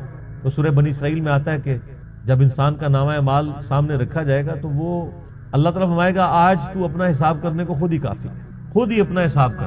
اس لیے آپ دیکھ لیں یہ جو اخلاقی حص جو اللہ نے انسان کے اندر رکھی ہے کتنی ایکسٹرا آرڈنری ہے، کہ آج بھی دنیا کا بدکار سے بدکار شخص بھی، خواہ کو کسی مذہب سے تعلق رکھتا ہو یا ایون مذہب سے تعلق نہ بھی رکھتا ہو، اس سے بھی اگر پوچھے نا کہ جھوٹ بولنا اچھا کام ہے یا سچ بولنا، تو دنیا کا سب سے بڑا جھوٹا بھی کہے گا کہ سچ ہی بولنا چاہیے، کیونکہ اخلاقی حص ہے۔ کسی کے ساتھ دھوکہ دہی کرنا یہ اچھا کام ہے یا کسی کے ساتھ حسن سلوک سے پیش آنا یہ اچھا ہے؟ وہ کہے گا جی دھوکہ دہی دینا جو برا ہے، حسن سلوک سے پیش آنا چاہیے۔ کسی کے ساتھ ظلم کرنا اچھا ہے یا کسی کی خیر خواہی کرنا؟ یہ اللہ نے ہماری انسٹنکٹ کے اندر یہ ساری کی ساری کوالٹیز رکھتی ہیں۔ فَأَلْهَمَهَا فُجُورَهَا وَتَقْوَاهَا، برائی اور اچھائی کا مادہ اندر۔ انبیاء کرام تو صرف اس کو ایکٹیویٹ کرتے ہیں نور علی نور، انبیاء کی دعوت نہ بھی پہنچے تب بھی انسان کے اندر جو اخلاقی حصہ ہے اس کی وجہ سے وہ اللہ کی بارگاہ میں اکاؤنٹیبل ہے، کیونکہ انسان برائی کو برائی سمجھتا ہے، اچھائی کو اچھائی سمجھتا ہے، خواہ وہ کسی معاشرے میں رہتا ہو۔ تو ہر جان پھر اس دن اپنے نامہ اعمال کو سامنے دیکھے۔ یہاں پہ بھی آپ دیکھ لیں جو یہ کالجز کے یونیورسٹیز کے وہ بڑے جو یعنی بے حیائی کی زندگی گزارنے والے اسٹوڈنٹس بھی ہیں نا، آپ ان کے بھی انٹرویوز کریں نا اگر، اور ان سے پوچھیں کہ آپ کی بیوی کیسے ہونی چاہیے تو کہیں گے جی نیک شریف وہ پردہ کرتی ہو، اور اپنی حالت کیا ہوتی ہے؟ تو انسان کی انسٹنکٹ کے اندر موجود ہے۔ تو آپ جو کچھ پسند کر رہے ہیں اس کے لیے پھر ایفرٹ بھی پٹ کریں نا۔ خود آپ کی جو کریکٹر ہے، آپ کا کردار جو ہے وہ بے غیرتی کے اوپر مبنی ہے، اور آپ کی خواہش جو ہے وہ غیرت والی ہے تو ایسا تو نہیں ہوگا. ان پٹ اچھی ہوگی تو آؤٹ پٹ اچھی نکلے گی. ان پٹ نیگیٹو کا کبھی بھی آؤٹ پٹ پازیٹیو رزلٹ نہیں آتا. فلا اقسم بالخنس الجوار الکنس. اللہ فرماتا ہے نہیں اقسم میں قسم کھاتا ہوں. یہ وہ لا آ گئی ہے نا, یعنی یہ سارے فرسودہ خیالات ہیں. جو لوگ کہتے ہیں نا قیامت نہیں آئے گی, نا غلط کہتے ہیں. اقسم بالخنس الجوار الکنس, میں قسم کھاتا ہوں, مجھے قسم سیدھے چلنے والے رکے رہنے والے ستاروں کی, جو یعنی کبھی رکتے ہیں اور کبھی چلتے ہیں ود رسپیکٹ ٹو زمین. آپ یہ کبھی رات کے وقت بھی اگر آپ نارتھ سٹار کو ڈھونڈنا ہو نا, تو وہ جو بڑا سا چمچہ جسے کہتے ہیں نا ہم دبے اکبر, اس کے جو نچلے والے دو ستارے ہیں ان کی سیدھ میں نارتھ سٹار ہوتا ہے. تو وہ پوری رات آپ کو اس کی پوزیشن یوں نارتھ سٹار کے گرد یوں گھومتی ہوئی نظر آئے گی. رات کے وقت ادھر ہے تو آپ سحری کے وقت دیکھیں گے وہ یہاں پہنچا ہوگا. تو اللہ نے ہمارا ان ستاروں کو, جن کو اللہ نے اس طرح ایڈجسٹ کیا ہے ود رسپیکٹ ٹو زمین, ان کی اورینٹیشن بدلتی ہے. مجھے ان کی قسم, یعنی ان کی قسم کا مراد یہ نہیں کہ وہ بہت عظیم ہے, مراد یہ ان کے بنانے والے کی قسم جس نے ان کو ان کاموں میں لگایا. واللیل اذا عسعس, اور رات کی جب وہ جانے لگے. والصبح اذا تنفس, اور صبح کی جب وہ سانس لے. صبح بھی تو سانس لیتی ہے نا. صبح کا وقت آتا ہے تو آپ دیکھیں کہ ایسے جیسے ایک شخص کی سانس آپ فیل کرتے ہیں اس کی زندگی کی علامت. رات کو بالکل سناٹا چھایا ہوتا ہے, جب رات جانے لگتی ہے صبح آتی ہے تو گویا یہ صبح سانس لے رہی ہوتی ہے. چرند پرندوں کی آوازیں آنا شروع ہوتی ہیں, پھر آہستہ آہستہ گہما گہمی ہونا شروع ہوتی ہے. اور اس طریقے سے جیسے انسان بھی جب صبح اٹھتا ہے تو ہلکی سی انگڑائی لیتا ہے, کرتے کرتے وہ پھر اٹھ جاتا ہے. صبح کے وقت جب وہ سانس لے. انہ لقول رسول کریم, بے شک یہ جو قرآن ہے یہ قول ہے ایک عزت والے رسول کا. یہاں رسول کریم سے مراد جبرائیل علیہ السلام, کیونکہ آگے آ جائے گا. اور اس سے پہلے پارہ نمبر 29 میں یہ سیم الفاظ نبی علیہ السلام کے لیے آئے تھے, عزت والا رسول. فرشتوں میں رسول حضرت جبرائیل علیہ السلام ہے, جو انسانوں میں رسولوں کے اوپر وحی لے کے آتے ہیں. ذی قوت عند ذی العرش مکین, وہ عزت والا رسول وہ ہے جو قوت والا ہے عرش والے کے ہاں. جو عرش کا مالک ہے اس کے ہاں اس کی قوت ہے, اللہ نے اس کو اتھارٹی دی ہوئی ہے. مطاع ثم امین, اس کی اطاعت کی جاتی ہے, وہ امانت دار بھی ہے. یعنی جو اللہ نے وہی دی وہ امانت کے ساتھ پہنچاتا ہے, اور فرشتوں کے ہاں اس کی اطاعت کی جاتی ہے, یعنی وہ فرشتوں کا سردار ہے. فرشتے اس کے اوبیڈینٹ ہیں, یعنی روح قدس جبرائیل علیہ السلام. وما صاحبکم بمجنون, اور تمہارے ساتھی کوئی مجنون نہیں ہے. نعوذ باللہ. وہ کہتے تھے کوئی جنات کا اثر ہو گیا نعوذ باللہ اس پیغمبر کے اوپر جو اس طرح کی باتیں کرتا ہے. یعنی ایک شخص جو مکے کی لوگوں کی آنکھوں کا تارا اور بڑی ڈائنامک لائف گزاری اس نے, صادق اور امین, بڑی ایکسٹروورٹ لائف تھی. نبی علیہ السلام کو گوشہ نشینی کی زندگی تو نہیں گزار رہے تھے. پہلے آپ لوگوں کی بھیڑیں چڑھایا کرتے تھے, پھر اللہ تعالیٰ نے فائنینشلی سٹرونگ کیا, ایک مکے کی امیر عورت کے ساتھ آپ کی شادی ہو گئی, پھر ان کے لیے تجارت کا سامان لے کے جایا کرتے تھے. لوگ آپ کو صادق اور امین کہتے تھے. آپ صلی اللہ علیہ وآلہ وسلم کے پاس اپنی امانتیں رکھوایا کرتے تھے. اتنا شخص جو اتنا ایکٹیو شخص ہو, لوگوں کے کام آنے والا ہو, بڑی ڈائنامک لائف گزار رہا ہو, اچانک وہ وہاں پہ ایک نئی دعوت لانچ کر دیں تو ہلچل تو مچ جائے. بخاری اور مسلم میں آتا ہے جب آپ صلی اللہ علیہ وآلہ وسلم کی مبارک زندگی کا 40واں سال آیا, عیسوی اعتبار سے 38واں, اور ہم لیونر ایئرز کے اعتبار سے چاند کے مہینوں کے اعتبار سے 40واں, تو اچانک آپ کی طبیعت جو ہے وہ دنیا سے اچاٹ ہوگی. آپ غار حرا میں چند دن کے لیے گئے کیونکہ اللہ تعالیٰ نے آپ کو گائیڈ کیا. وہاں پہ فرشتہ آیا, آپ کے اوپر پہلی وحی نازل ہوئی. میں نے پہلے بھی کئی دفعہ ان چیزوں کو ڈسکس کیا ہے. تو اس کے بعد کئی لوگ تو نبی علیہ السلام کے دشمنی کے طور پر کر رہے تھے, اور بعض آپ علیہ السلام کے بڑے ہمدرد تھے. وہ یہ سمجھتے تھے کہ یار یہ تو ہمارا ایک معاشرے کا ایسٹ تھا, اتنا انٹیلیجنٹ بندہ, اس کو روگ لگ گیا. تو وہ یہ سمجھتے تھے کہ شاید یہ جو چند دنوں کے لیے غار حرا میں گئے ہیں اور کھانا بھی سیدہ خدیجہ بنا کے دے دیتی تھی, تو ہو سکتا ہے وہاں پہ کوئی جنات کا اثر ہو گیا ہو. مجنون کا لفظ ہے نا, مجنون کیا کہتے ہیں جس پہ جنات کا اثر ہو. جن کہتے ہیں چھپی ہوئی چیز کو. جنت بھی اسی لیے اس کا نام جنت ہے, وہ چھپی ہوئی چیز ہے, آنکھوں کے سامنے تو نہیں. تو بڑی وہ نیک نیتی کے ساتھ سمجھتے تھے کہ شاید ان کے اوپر کوئی اثر ہو گیا ہو, اور اس کے لیے وہ کوشش بھی کرتے تھے کہ ایسے لوگوں کو بلائیں جو جنات نکالنے والے ہیں, اس فیلڈ کے ماسٹر ہیں. اور اس حوالے سے صحیح مسلم میں ایک بڑی پیاری حدیث ہے کہ ایک شخص تھا جس کا نام تھا زماد. زماد تو نہیں, عربی میں ضباد کہیں گے, ضاد میم الف دال. اس کے بارے میں مشہور تھا کہ وہ جن نکالا کرتا تھا. وہ مکے آیا کہیں تو اس کو پتا چلا کہ اس طرح مکے میں ایک شخص محمد صلی اللہ علیہ وآلہ وسلم ان کے ساتھ اس طرح کا مسئلہ ہوا ہے، کچھ عرصے سے وہ اس طرح کی باتیں کرتے ہیں، غار میں چند دن کے لیے گئے تھے. لوگوں نے پھر مشورہ کیا تو اس نے کہا کہ مجھے نبی علیہ السلام کے پاس یعنی محمد کے پاس لے چلو. وہ آیا، اس نے بڑے یعنی اخلاقی انداز میں کہا کہ اے محمد اگر آپ چاہیں تو میں آپ کا علاج کر سکتا ہوں، میں جنات کا، اسیب کا، اس طرح کا جو سایہ وغیرہ ہوتے ہیں میں اس کا علاج کرتا ہوں. تو آپ صلی اللہ علیہ وآلہ وسلم سے اس نے کہا کہ آپ بتائیں آپ کیا بیان کرتے ہیں، آپ کو کیا پرابلم ہے. تو آپ علیہ السلام نے چند الفاظ پڑھے، ان الحمد للہ نحمدہ ونستعینہ ونستغفرہ، بے شک تمام تعریفیں اللہ کے لیے، ہم اسی کی حمد کرتے ہیں، اسی سے مدد چاہتے ہیں، اسی کی طرف رجوع لاتے ہیں. من یہدہ اللہ فلا مضل لہ، جسے اللہ گمراہ کر دے، جسے اللہ ہدایت دے دے، اسے کوئی گمراہ نہیں کر سکتا. ومن یضلل، اور جسے وہی گمراہ کر دے، فلا ہادی، اسے کوئی ہدایت نہیں دے سکتا. واشہد ان لا الہ الا اللہ وحدہ لا شریک لہ، اور میں گواہی دیتا ہوں کہ اس اکیلے اللہ کے سوا کوئی معبود نہیں. واشہد ان محمدا عبدہ ورسولہ، اور محمد صلی اللہ علیہ وآلہ وسلم اس کے بندہ ہے خاص اور رسول. اس کے اوپر ایسا روب طاری ہو، اس نے کہا یہ آپ نے کیا کلام پڑھا، دوبارہ پڑھا. اس نے کہا ایک دفعہ پھر سنا. ابھی قرآن تو پڑھا ہی نہیں تھا، صرف آپ نے اپنے خطبے کے الفاظ پڑھے. تیسری دفعہ جب اس نے سنا، اس نے کہا واللہ ایسا کلام میں نے کبھی نہیں سنا. آپ اپنا ہاتھ بڑھائیں، میں آپ کے ہاتھ پہ بیعت کروں، میں اسلام قبول کرتا ہوں. یہ صحیح مسلم میں حدیث ہے. تو وہ آیا علاج کرنے تھا، اس فیلڈ کا ایکسپرٹ تھا. جس طرح آپ دیکھ لیں کہ جادوگروں نے اسلام قبول کر لیا تھا، ان کو پتہ چل گیا تھا کہ موسیٰ علیہ السلام جو کچھ کر رہے ہیں یہ جادو نہیں ہے، کیونکہ ہر ایکسپرٹ اپنی فیلڈ کو جانتا ہے. ایک ڈاکٹر کو پتا ہے کہ ڈاکٹر زیادہ سے زیادہ کیا کر سکتا ہے، اور اس کے سامنے کوئی ایسا ایکسپیرینس آ جائے وہ کہے گا یہ ڈاکٹری میں پاسبل نہیں.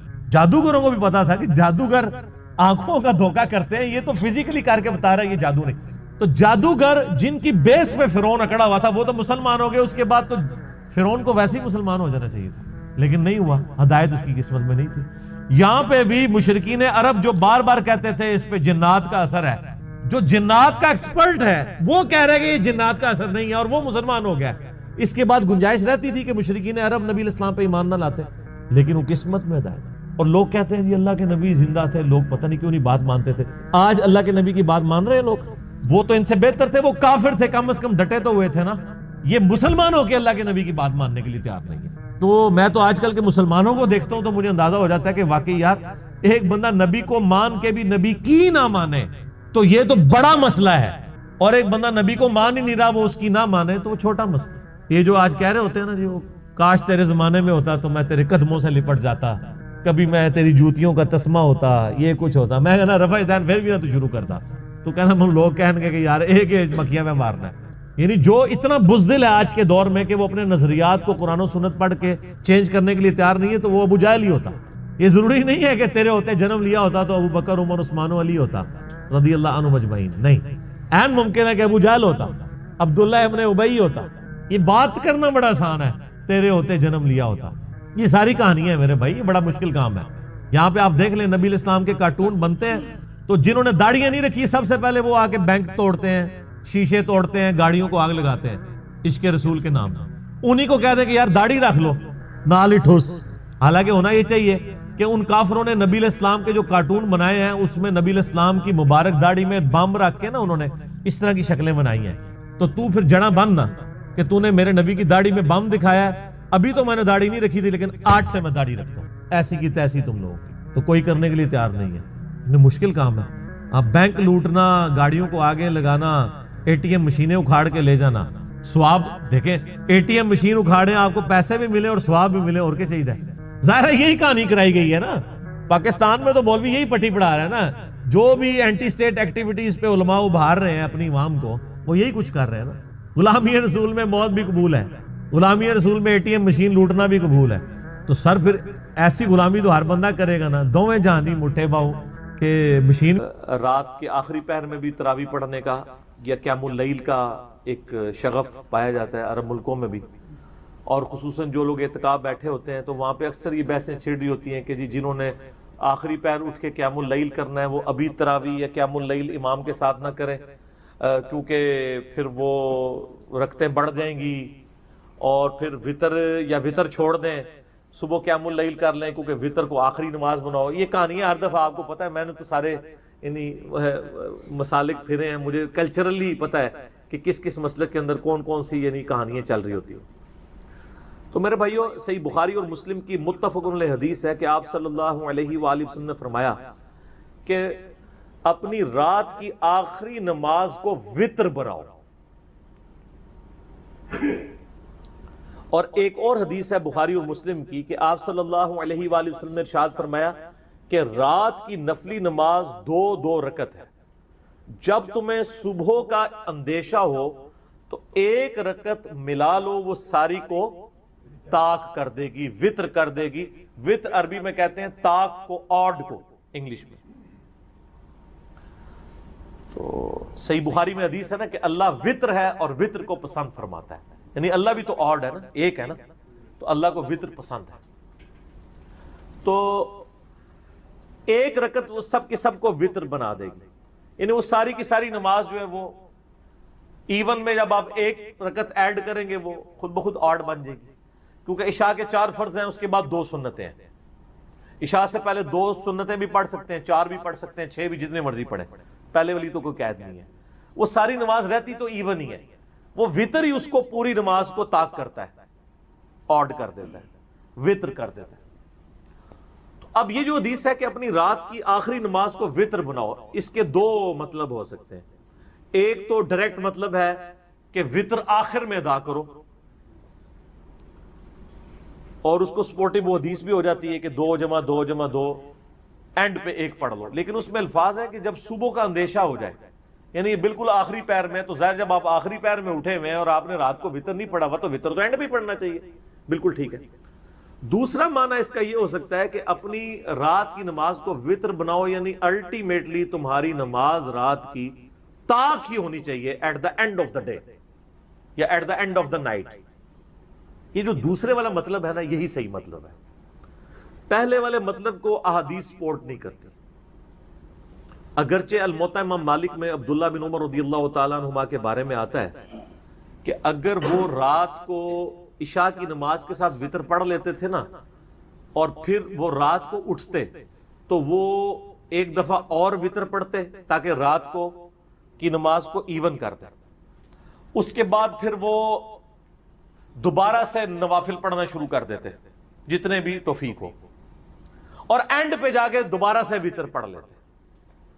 یعنی وہ رات میں 3 وطر پڑھتے, ایک رات کو پڑھ کے سوئے ہوئے ہوتے, دوسرا اٹھ کے پڑھ کے اس کو ایون کرنے کے لیے, اور تیسرا وہ پڑھتے تھے اینڈ پہ تاکہ میں رات کی آخری نماز کو وطر بناؤں. عبداللہ بن عمر یہی فارم لیا کرتے تھے کہ اپنی رات کی نماز کو وطر بناؤ سے مطلب یہ ہے کہ وطر اینڈ پہ پڑھنے چاہیے. یہ انہوں نے فارم لیا ہوا تھا, اور یہ فارم ان کا احادیث سے سپورٹیو نہیں تھا, ان کا ذاتی فارم تھا. کیونکہ مسند ابن الجعد, آپ کو پتا نا ابن الجعد ایک محدث ہے, احمد بن حنبل کے استاد ہیں, ان کی بھی ایک مسند ہے. اس میں یہی جب روایت آتی ہے نا الموطا امام مالک والی, تو اس میں عبداللہ بن عمر خود کلیئر فرماتے ہیں کہ یہ جو میں اجتہاد کرتا ہوں نا کہ میں رات کو 3 دفعہ وطر پڑھ لیتا ہوں, پہلے وطر پڑھے پھر اس کو ایون کیا, وطر پڑھ کے پھر اینڈ پہ وطر, یہ میری ذاتی رائے ہے. میں نے نبی علیہ السلام یا خلفائے راشدین کو ایسا کرتے ہوئے نہیں دیکھا. تو جب کسی کی ذاتی رائے ہے نا تو وہ پھر خطا بھی کھا سکتا ہے. اگرچہ وہ جو حدیثیں ہیں کہ نماز آخری وطر بناؤ, اس کے راوی عبداللہ بن عمر ہیں, اوورال رول یہی ہے کہ جو راوی حدیث ہے وہ اپنی حدیث کے فہم کو جانتا ہے. لیکن یہاں راوی حدیث خود کہہ رہا ہے کہ یہ فہم میں جو بنا رہا ہوں نا نبی علیہ السلام سے نہیں میں نے سیکھا, میرا ذاتی ہے. تو سر غلطی ہو جاتی ہے, اور اس مسئلے میں ان کو ہوگی غلطی. اس کی وجہ یہ ہے کہ ابو داؤد کے اندر اور جامعہ ترمذی کے اندر ایک حدیث موجود ہے کہ نبی صلی اللہ علیہ وآلہ وسلم نے فرمایا ایک رات میں 2 دفعہ وطر ادا نہیں کیے جا سکتے. تو عبداللہ بن عمر تو 3 بار پڑھتے تھے, ہو سکتا ہے ان کے ان میں یہ حدیث نہ ہو. وطر ایک ہی دفعہ رات کو پڑھنا ہے, اور یہ حدیث پوری آپ کو ڈیٹیل سے ملے گی ابو داؤد کے اندر. امام ترمذی تو اتنی حدیث لے کے ہیں, اور ساتھ امام ترمذی نے پھر کمنٹس کیے ہیں. سر کمال, امام ترمذی حدیث لے کے پھر بتایا کہ علماء اور صحابہ میں اختلاف پایا جاتا ہے اس حدیث کے تحت کہ چونکہ رات میں وطر 2 دفعہ نہیں پڑھے جا سکتے, لہٰذا وہ کہتے ہیں وہ جو حدیثیں ہیں کہ نماز کو آخری نماز کو وطر بناؤ, تو اس کا مطلب یہ ہے کہ اگر کوئی یہ مطلب لیتا ہے، ان کا بعض لوگ یہ مطلب لیتے ہیں کہ وطر کے بعد کوئی نماز ایڈ نہیں کر سکتے، کہتے ہیں لیکن دوسرے لوگوں کا موقف یہ ہے کہ وطر کے بعد اگر کوئی نماز ایڈ بھی کر لے تو وطر ٹوٹے گا نہیں، کیونکہ اگر کسی نے رات کو 3 وطر پڑھ کے سویا تھا، عشاء کے 4 فرض اور 2 سنتیں کتنی ہوگی 6 اور 3 وطر کتنے ہو گئے 9، اس کے بعد رات کو اٹھ کے وہ 2 نفل پڑھ بھی لے تو کتنی ہوگی ٹوٹل 11، تو وطر تو نہیں ٹوٹا، وطر ہی رہا، 2 اور پڑھ لے 13، جتنی مرضی پڑھتا جائے وطر ٹوٹے گا نہیں۔ تو امام ترمذی کہتے ہیں ایک فہم یہ ہے، اور امام ترمذی کہتے ہیں یہی فہم صحیح ہے، اور وہ کہتے ہیں یہ فہم اس لیے بھی صحیح ہے کہ خود نبی علیہ السلام بھی وطر کے بعد 2 نفل پڑھا کرتے تھے، اور پھر وہ آگے حدیثیں لے کے آئے کہ سیدہ ام سلمہ اور سیدہ عائشہ صدیقہ رضی اللہ تعالی عنہا سے روایت ہے کہ نبی صلی اللہ علیہ وآلہ وسلم وطر کی نماز کے بعد 2 نفل پڑھا کرتے تھے، اور یہ جو حدیث ہے نا ترمذی میں، یہ حدیث صحیح مسلم میں بھی موجود ہے۔ صحیح مسلم میں حدیث ہے کہ سیدہ ام سلمہ سلام اللہ علیہا کہتی ہیں کہ نبی علیہ السلام ہمیشہ وطر کی نماز کے بعد 2 نفل بیٹھ کے پڑھا کرتے تھے، اور صحیح مسلم میں ہی ہے کہ اما عائشہ رضی اللہ تعالیٰ عنہا و سلام اللہ علیہا کہتی ہیں کہ ان سے کسی نے آ کے پوچھا کہ نبی علیہ السلام کا اخلاق کیسا تھا، انہوں نے کہا قرآن نہیں پڑھتے، قرآن ہی نبی علیہ السلام کا اخلاق تھا۔ پھر اس نے پوچھا کہ نبی علیہ السلام کی رات کی وطر کی نماز کیسی تھی، تو وہ کہتی ہیں کہ نبی علیہ السلام 9 رکعت وطر پڑھا کرتے تھے، جس میں 8ویں رکعت میں بیٹھتے تھے، اس کے بعد اس میں 8ویں رکعت میں درود شریف دعاؤں کے بعد پھر کھڑے ہو جاتے تھے، پھر 9ویں میں بیٹھ کے درود شریف دعاؤں کے بعد سلام پھیر دیتے تھے، اور پھر اس کے بعد 2 نفل بیٹھ کے پڑھا کرتے تھے۔ پھر جب آپ بوڑھے ہو گئے تو پھر آپ علیہ السلام نے 7 رکعتیں پڑھنا شروع کر دی وطر کی، اور جس میں آپ 6ٹھی رکعت میں بیٹھتے تھے اور 7ویں رکعت میں، اور پھر سلام پھیرنے کے بعد 2 نفل بیٹھ کے پڑھا کرتے تھے۔ تو وہ جو امام ترمذی نے لکھا وہ صحیح مسلم میں بھی موجود ہے، دونوں حدیثیں، ام سلمہ سے بھی اور اما عائشہ سے بھی، کہ نبی علیہ السلام وطر کے بعد 2 نفل بیٹھ کے پڑھا کرتے تھے۔ اچھا، یہ ترمذی کی ڈیٹیل میں نے آپ کو یہ حدیثیں بتا دی۔ یہ جو حدیث ہے نا کہ ایک رات میں 2 دفعہ وطر نہیں پڑھ سکتے، جس کی بنیاد پہ میں نے عبداللہ بن عمر کے موقف کو، ان کے اجتہاد کو غلط ڈکلیئر کیا، اور امام ترمذی بھی ایون غلط ڈکلیئر کرتے ہیں۔ یہ حدیث ابو داؤد میں پوری ہے، سیدنا طلق ابن علی سے، یہ مشہور صحابی ہیں۔ حدیث اس طرح کہ طلق ابن علی کے بارے میں ایک تابعی کہتے ہیں کہ وہ ہمارے گاؤں میں آئے، انہوں نے آ کے ہمیں نماز پڑھائی، رمضان کا قیام کروایا، اور انہوں نے قیام رمضان کے بعد وطر بھی ہمیں پڑھائے۔ اس کے بعد وہ اپنے علاقے میں واپس تشریف لے گئے اپنی مسجد میں۔ وہاں پہ لوگ ابھی تک انتظار کر رہے تھے کہ ہمارے امام آئیں گے تو وہی ہمیں قرات، یعنی ان کی ہم ابتدا میں نماز تراویح یا قیام اللیل کریں گے۔ تو وہاں جا کے طلق ابن علی نے دوبارہ سے قیام اللیل کروایا اپنے گاؤں کے لوگوں کو، اور جب وطر کی باری آئی تو طلق ابن علی نے مصلی چھوڑ کے کہا کہ اپنے امام کھڑا کرو، کیونکہ میں نے نبی علیہ السلام سے سنا ہے کہ ایک رات میں 2 دفعہ وطر نہیں پڑھے جا سکتے، تو میں تو وطر پڑھ چکا ہوں۔ ٹھیک ہے، اس حدیث سے بے شمار مسائل نکلتے ہیں۔ نمبر 1، طلق ابن علی نے ایک مسئلہ یہ کلیئر کر دیا کہ جو رات کو وطر پڑھ چکا ہے اس کے بعد وہ جتنے مرضی نفل پڑھے اس کا وطر نہیں ٹوٹے گا۔ نمبر 2، انہوں نے یہ بھی بتا دیا کہ 2 دفعہ وطر نہیں پڑھے جا سکتے، نبی علیہ السلام سے میں نے خود سنا ہے، تو میں چونکہ ایک دفعہ وطر پڑھ چکا ہوں، اب یہ نہیں کہ میں دوسری بار پڑھوں پھر اس کو توڑ کے پھر اس کو دوبارہ آڈ بناؤں، یہ کام نہیں ہوگا۔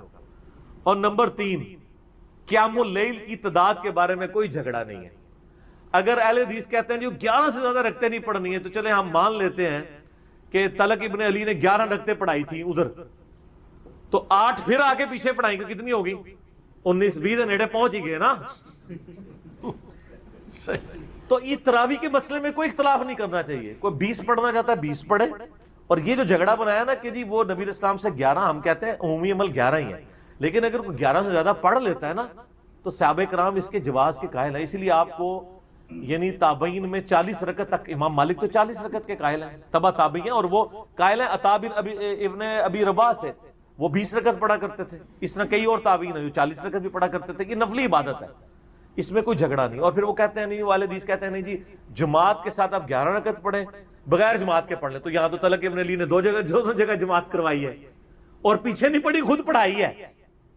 تو یہ حدیث والا موقف بھی اس مسئلے میں کمزور ہو گیا. اور حنفیوں کا بھی اگر مان لیں، وہ کہتے ہیں 20 ہی ہیں، تو 20 پہلے پڑھا کے آئے تھے، 20 اور پڑھا دیں، 40 ہو گئی. تو تہاڈا بھی موقف غلط ہو گیا. ٹھیک ہے نا جی؟ کیوں؟ کیونکہ نہ میں وہابی نہ میں بابی، میں ہوں مسلم علمی کتاب. نہ ہم نے وہابیوں کا دفاع کرنا ہے، نہ بابوں کے ماننے والے بابیوں کا دفاع کرنا ہے، ہم نے علمی کتابی بات کرنی ہے. تو طلق ابن علی نے کلیئر کر دیا، اس حدیث کا فارم بھی بتا دیا کہ ایک رات میں 2 دفعہ وتر نہیں پڑھے جا سکتے. تو اس حدیث کی یعنی پوری ڈیٹیل ابو داؤد کے بعد بالکل کھل کے سامنے آ گیا. اب آ جائیں کہ نبی علیہ السلام کی جو روٹین میں نے بتایا، مسلم شریف میں حدیث ہے ام سلمہ سے اور سیدہ عائشہ سے کہ نبی علیہ السلام کانا کے الفاظ ہیں، یعنی آپ علیہ السلام کی یہ روٹین میں تھا کہ آپ صلی اللہ علیہ وآلہ وسلم نماز وتر کے بعد 2 نفل بیٹھ کے پڑھا کرتے تھے.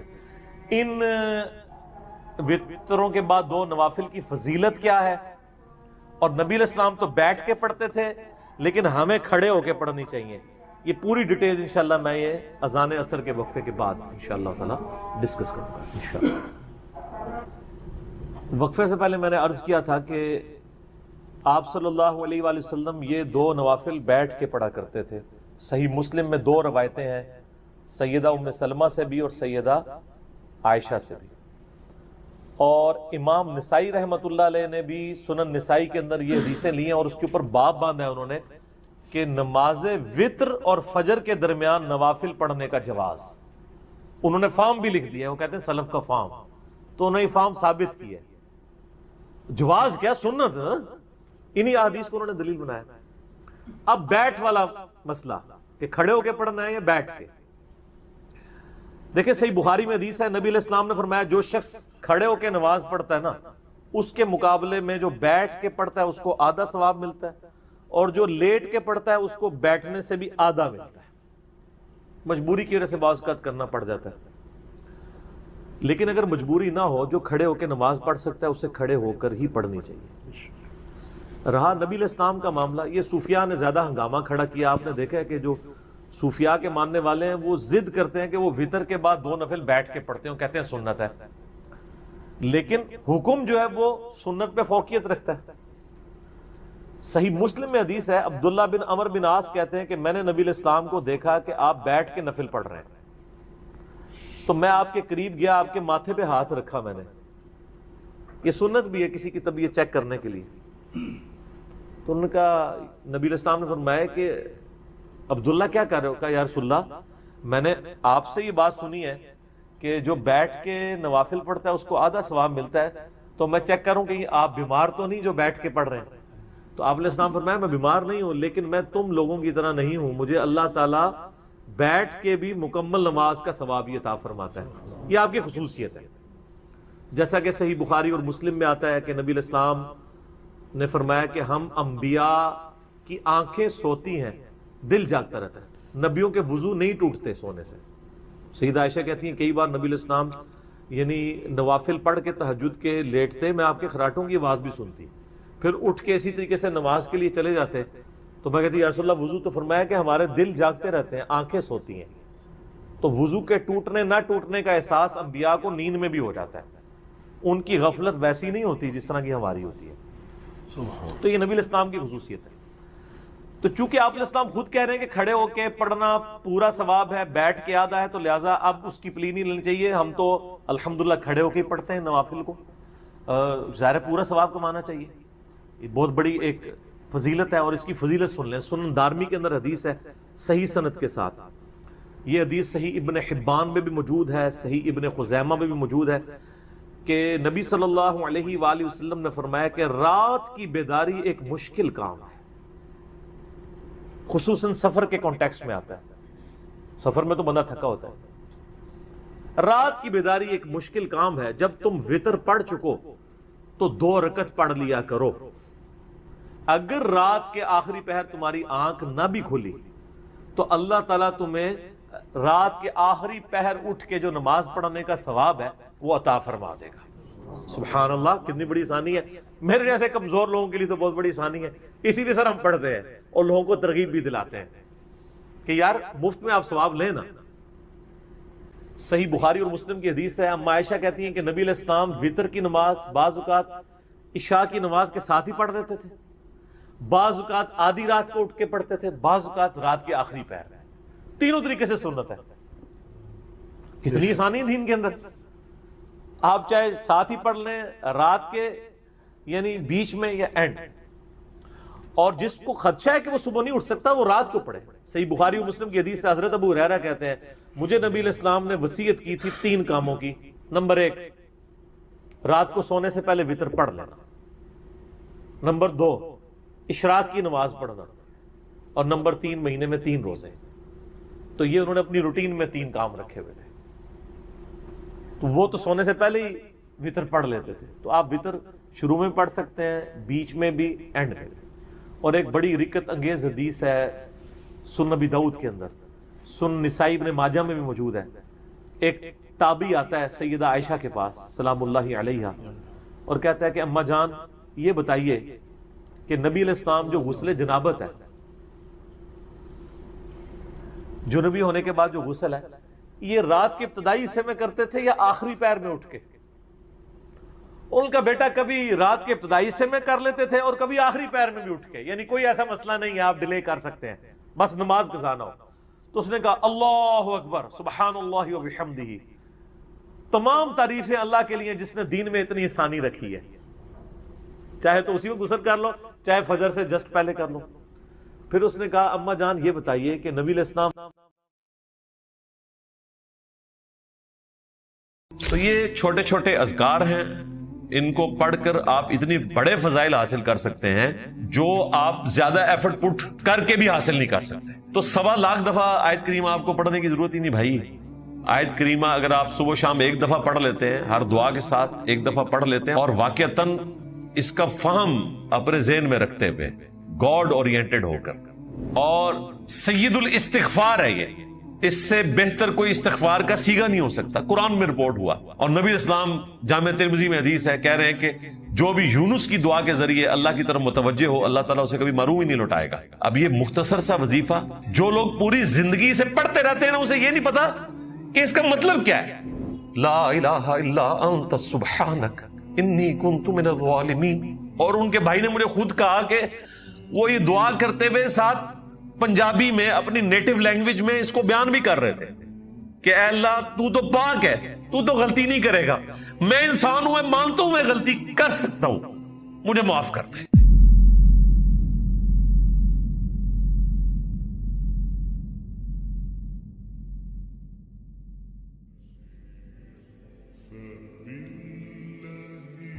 وَذَنُّونَ, اور یاد کرو مچھلی والے کو, یعنی کہ یونس علیہ السلام, اذ ذہب مغاضبا, جب وہ غصے کی حالت میں چل پڑے. غصہ کس پہ تھا؟ قوم پہ. حق قبول نہیں کیا, لیکن ایک اجتہادی غلطی ہوئی کہ وحی کا انتظار کیے بغیر ان کو عذاب کی وعید سنا کر وہاں سے چلے گئے.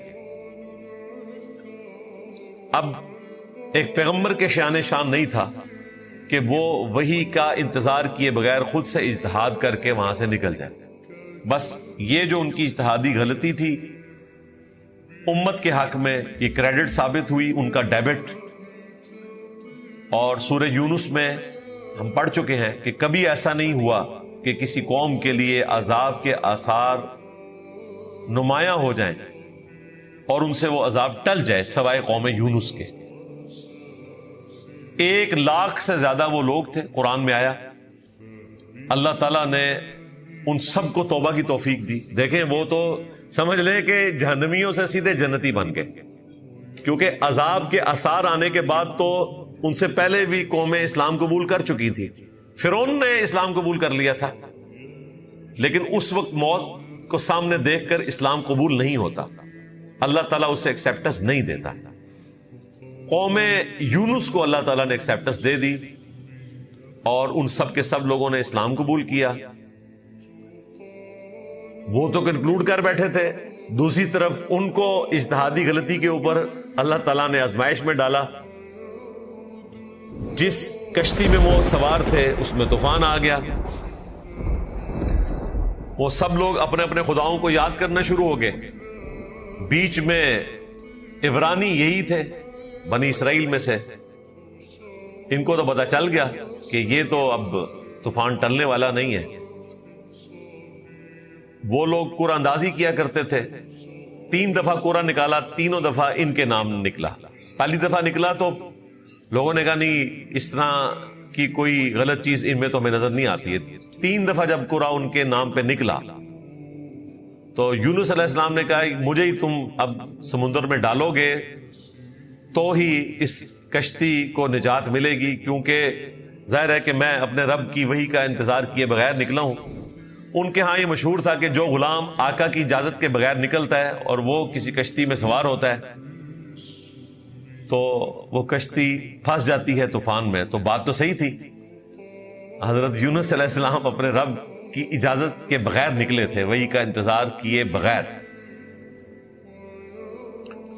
پھر ایک مچھلی نے انہیں نگل لیا, اور یہ معجزانہ طور پر ہوا, ورنہ ویل مچھلی اگر آپ کو نکل لے تو دوسری طرف سے تو کچھ بھی نہیں سلامت رہے گا.